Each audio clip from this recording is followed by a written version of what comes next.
नरब्द मैया तय मंगर में सवार चला दरस करके आवे अमर कंठ द्वार। नरब्द मैया तय मंगर में सवार चला दरस करके आवे अमर कंठ द्वार।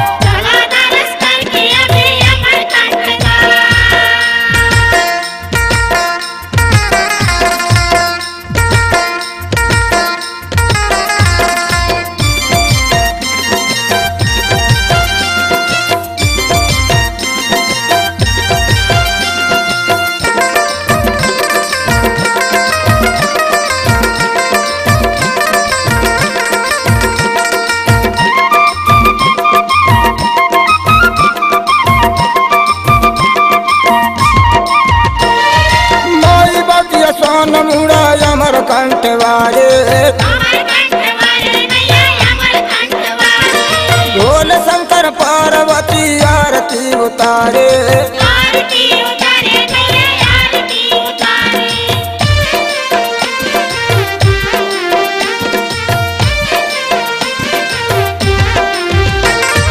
माई बतिया सोन मुड़ा अमर कंठ वाले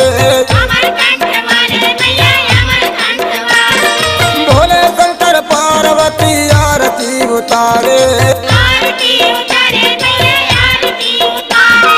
घंटरे घरियार शंख नगारा बजाए चला दरस करके आवे अमर कंठ द्वार।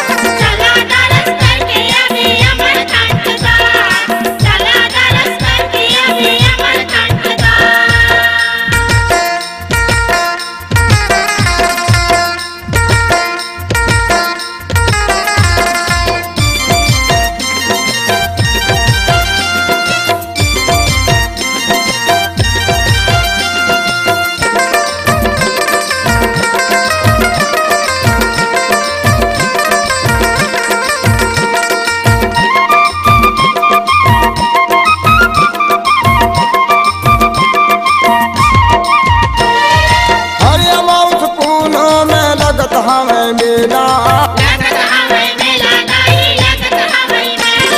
मेला तो चले रे हमें गुरु दोनों चेला।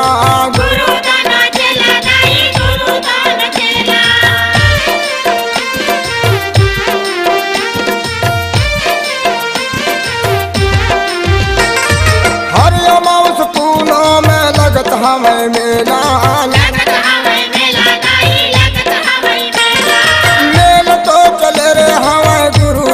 चेला। उधर सीधा कोई पैसा दे दाम चला दरस करके आवे अमर कंठ धाम।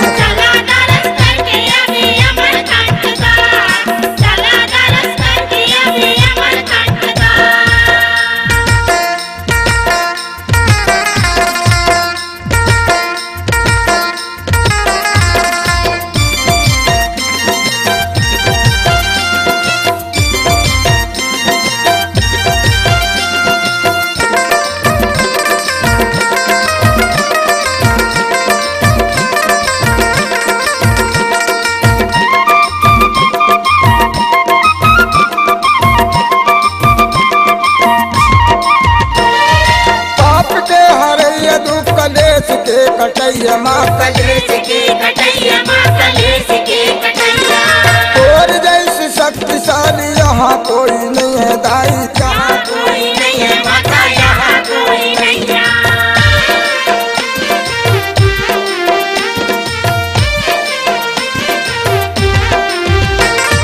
पाप के हरैया दुख कलेश के कटैया माँ कलेश के कटैया माँ कलेश के कटैया और जैसे शक्तिशाली यहाँ कोई नहीं है दाई। यहाँ कोई नहीं है माता यहाँ कोई नहीं है। तुलसी राम गीत गावे सुबह और शाम चला दरस करके आवे अमर कंठ धाम।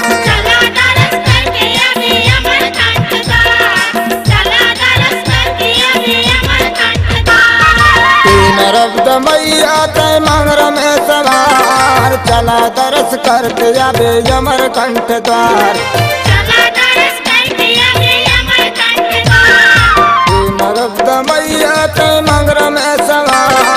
चला दरस करके अबे अमर कंठदार, चला दरस करके अबे अमर कंठदार, चला दरस करके अबे अमर कंठदार, चला दरस करके अबे अमर कंठदार।